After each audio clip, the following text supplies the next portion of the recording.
You trust us with money as you trust us with your kids. Earn your own, even if you're marrying a billionaire, earn your own money. When I got my first paycheck, I don't think it was about financial literacy. I think it was about financial independence. What's your most underrated money habit? So I think I splurged it and I went for a trip or whatever. Yeah. And I'm trying to build a legacy here, which is even bigger than luxury. What my mom was never involved, I'm a lot more involved in the financial decisions in my household. Yeah. I think women should look at SRPs as skincare treatments. They're long, they're slow, but they're long term. Financial freedom for me feels like Having the option to say,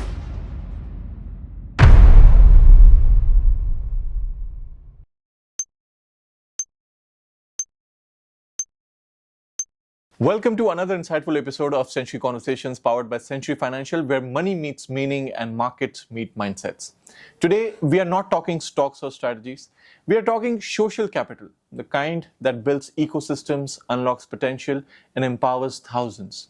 Joining me is someone who's created one of the most dynamic networks of value in the UAE, not just of financial instruments, but of Indian women navigating life, careers, and entrepreneurship in a global hub like Dubai.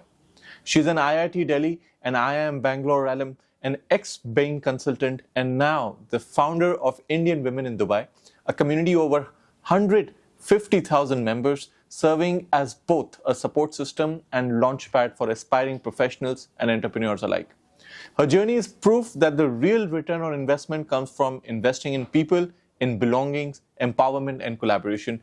Please welcome Ms. Reema Mahajan, a community strategist, a women's advocate, and the visionary behind one of Dubai's most influential expat networks. Ma'am, welcome, and thank you so much for joining this podcast. well, absolutely. Thank you so much for having me. It's an honor to be here. I was reading out your introduction, and I see that you're an IIT and IIM, and you have been a formal consultant. What was the plan from there now to building up your own community? Is this something which you thought eventually that this would happen, or this was more of a thing that you wanted to get out of that cubicle space and, you know, for that fixed salary, get out and do something and build something on your own? I think being an IIT and IIM kid, the plan A is always corporate boardrooms. That's the natural track, and that is what 90% of my colleagues are doing. Yeah. But I think IWD has been a very purposeful detour into that plan. It's a beautiful niche that I discovered during COVID. We call Indian Women in Dubai a COVID baby because, just like you, I got a chance. I was in the corporate job.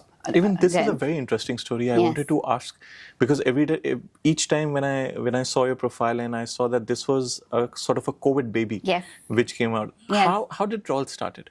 So I've always had the passion of working with women, but when you get into the corporate rat race, things take priority. And I was working, and in corporate jobs, you're not working 9 to 5, you're working 9 to 9, so you don't have time for anything else.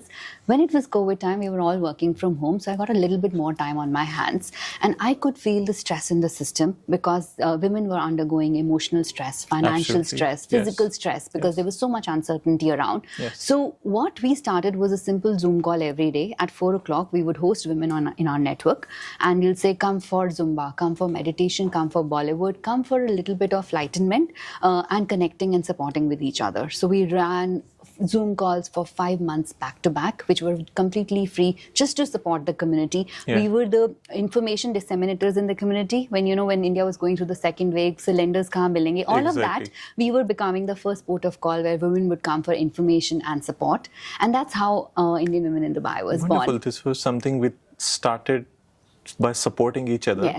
And now it has become something so big. And you must be very proud of yourself, because I don't think your plan was to just build up a community. I think this was something that started as a social support. And it grew in something so big. I think it's very meaningful now and very beautiful now, right? So by chance, we discovered a niche in the market which existed, nobody had sought it, and the support that the Indian expat community needed together, because we're all expats. We leave our friends and family back home in India. And when somebody moves to Dubai, they come with all the aspirations, but without a support system. So now we are at that landing page for any Indian woman who comes here from anywhere in the world. She finds a support system to get a sense of belongingness. And that is what Indian Women in Dubai is. And which better place than Dubai? Because you just highlighted there are so many expats living. So many times we feel that there are so many of us and so many Indians, so many Pakistanis, so many nationalities we see here. Still, sometimes we feel homesick. But Yes. while being in Dubai, if we get such a great support and we are talking to each other and having these kind of sessions, it feels we are very close to home. Yes. And Dubai has been a very second home. Yeah, Dubai is our second home, right? So while India is where we were probably most of us were born and brought up, but Yeah. Dubai is home today, and you can't call it. And I think it is where we all come together for purpose. Absolutely. Right? And we are trying to keep India alive outside of India. Absolutely. We're trying to keep the Indian traditions alive and the cultures and the festivals here. So we celebrate Diwali and Holi with as much celebrations that you would do it back I in think India. sometimes more than India. Absolutely. I've seen people celebrating Holi and Diwali More much here, more right? than- Because you've Absolutely. left that tradition back in India. But if I'm right, you have lived in some across 5 cities Yes. and many continents. Yes. And have you tried to build those communities there as well, or there was something really special about here? So no, so I've lived in India. I've worked in London for 10 years, and then we moved to Dubai literally a year before COVID. I think when I moved to Dubai, I was looking for that support system. I did not have any friends when I landed here, and I had very basic questions like which school, which area to live in, which doctor to go to. Yeah. And the Facebook group was just founded to provide that information. It was never intended to be anything more. It was a side passion project that I just did for free. And but then the Facebook group by itself, we found that niche that it actually needed, which is how it grew. And where did your heart feels the richest, and where your wallet feels the heaviest? I think salaries and fat paychecks are always good, but there's a purpose and fulfillment in what I do today. So this is soul work, I'm going to say both in Dubai. both in Yeah, Dubai. definitely. So, see, from a financial perspective, finance has been sort of a factor where still in many countries, women have a very limited awareness about finances. And this is something which we have seen in our households as well. I think it's been years and years of tradition where men tend to be the breadwinners of the family and women are supposed to be supporting the household. Now, obviously, the situation has changed a lot. We cannot say that it has changed almost now, but I want to know that is there something which IWD is doing for women, not just entrepreneurs, but to raise financial awareness? And how do you try to build that kind of a community? How you are generating their interest? Because this is one topic which sometimes out of jargons or due to its complex nature, somewhere it has been neglected. Yes. So how IWD does it? So I think women are getting more financially aware, Yeah. right? What my mom was never involved. I'm Correct. a lot more involved in the financial decisions in my household. Yeah.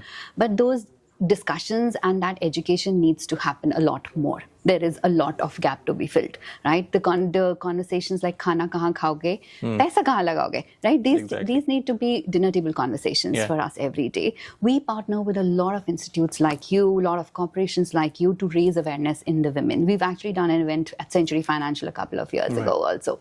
And then we also we run our own network of women entrepreneurs, teaching them about money and how to build their own businesses, which is our sense of empowerment. We recently partnered with the Indian Consulate and we ran a Shark Tank event, which is about raising investments and for women who are running entrepreneurships and businesses, making them more financially savvy, making them more financially independent. So as in our capability, right from the housewives or, talking about how the money is being spent to supporting the entrepreneurs to be financially independent, we're trying to do our little bit to get that conversation started. As Century, we have always tried to promote a lot of awareness, especially on Women's Day. We do a lot of events where we try to bring all the women together and talk about financial awareness. Best part is people doing are women because our research department, 95% of them is led by women. Statistically proved that women have been better traders, better investors, better savers due to their discipline, passion, again, a lot of patience which comes across. And that has not been seen in men. That is why it surprises me a lot that when it comes to talking about finance and money, sometimes women, they try to back out due to anything. But I feel that now with these kind of communities building up, how you make this group inclusive? Because I know there are corporates, there are entrepreneurs, and there must be a lot of people who want to do their own business, a lot of women who are trying to start their own business. Is it a kind of, is it easy to make it very inclusive? Because you would want to spread your canvas to literally every woman who would like to be included in the group. What is like a criteria? Is it about financial awareness? Is it about corporates or entrepreneurship or business? To be a part of the community? Yes. We are open to everyone. Anything and everyone. We want every Indian woman to feel supported, and there is no financial criteria. There is no state, religion, color, language barrier here. Yeah. We are all uniting the expats here. But having said that, regarding those financial conversations, we want to encourage more of those, right? I think women should look at SRPs as skincare treatments. They're long, they're slow, but they're long term, right? And you need to be said, consistent. Yeah. And something like mutual funds is like choosing your WhatsApp groups. You need to choose the right groups and the groups which you can trust. Yeah. And it's very similar with mutual funds, right? So those conversations need to happen more, and that is what we are trying to play our role in. And I think every woman, regardless of culture, which state, which area she comes from, India, how much money she has, needs to have that financial conversation, whether she's a housewife, she's an entrepreneur, or she's working in a corporate role. Yeah. So we are all inclusive. We welcome everyone with open arms. And do you feel that IWD will become a sort of a club where, or a community where it will be more focused on spreading financial awareness? We're already there. I think we are doing our bit, and more, bigger and better from here. But I think we are already there. Women come to our portals to ask questions, right? Okay. And I think encouraging the right type of questions is the support we can provide and the platform we can provide. That's really good, because at the end of the day, what you rightly said, that they need to treat SIPs as regular skincare routine. And I think if that's the mentality which starts developing, the hardest questions, that where to invest, what to do with our money, they will have an equal say. And I think once, like talking as a man, if I get that support from my partner, that would be a bonus, because I feel a lot of times men are stressed about knowing that where to invest, what to do, because they feel that there's a lot of obligation and burden which has been put into them. And I think that's a wonderful approach towards. When you were in IIT and when you were in IIM, the time and the money which you had that time, and now when you're surrounded by such a great community, your perspective towards wealth, has it changed? Like when you got your first paycheck as a consultant when you were working, what did you do with that money? Did you invest it? Were you thinking of, that's my first paycheck, I'm going to spend it and look into it? I think when I got my first paycheck, I don't think it was about financial literacy. I think it was about financial independence. Okay. And feeling that independent, that now I am on my own. So I think I splurged it and I went for a trip or whatever. Yeah. But I think that was the beginning of something beautiful, right? That was the beginning of being independent, being confident in myself. Exactly. So the remaining paychecks have been invested more wisely, but not the first one. And I think we all deserve a party. Absolutely. How do you normally plan your investments? Are you the one who's taking your own investment decisions, or you have a support? It's a joint decision. It's a joint decision. We both, me and my husband, sit down. In fact, only this week we did our accounts basically, and we kind of know where the money has been spent and parked. That's very good. I also see that you lead a Gen Z team and you are trusting them to figure things out. Do you think women would invest more if they were trusted more with money, advice, and opportunity? Do you feel that sometimes if you place a decision, do you have that fear that if it goes wrong, you're going to get stereotyped, that, how much you're aware or how much you're not? Trust us with money as you trust us with your kids. Do you have second thoughts about giving your children to us? No, men are absolutely happy going away and the mom's at home. And I think the whole family needs to be cognizant that as women can take such good care of the kids, they can take even better care of with money. That's a very good thing. I mean, if like what you said, if you trust us with your kids, why not with money? That's very good. You mentioned hiring someone 5 years ago who's now core to your team. Was that your most valuable long-term investment? I think people are the biggest investments and the best ROIs, because if you have the right support system, you can grow in every direction. And you have built a community around that. So I think for you, people are assets. That is what the investment is. Yes. Coming back to what you have started here in Dubai, we understand that what IWD does, showing a lot of support for each kind of woman. Now, this is a city which is known for luxury, right? And you have built up a brand. How do you stay grounded with that kind of wealth? This is this place where people are driving out Lamborghinis and living in villas, and while you meet all kind of people, how difficult or easy, it is to stay. It's to stay grounded here.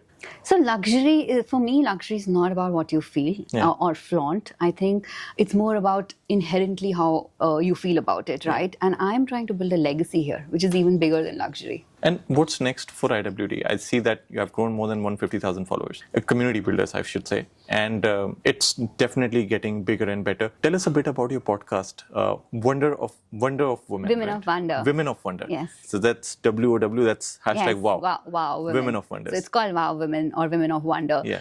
The whole idea is to bring inspiring stories of empowered and ambitious women so that everybody else can take inspiration from them.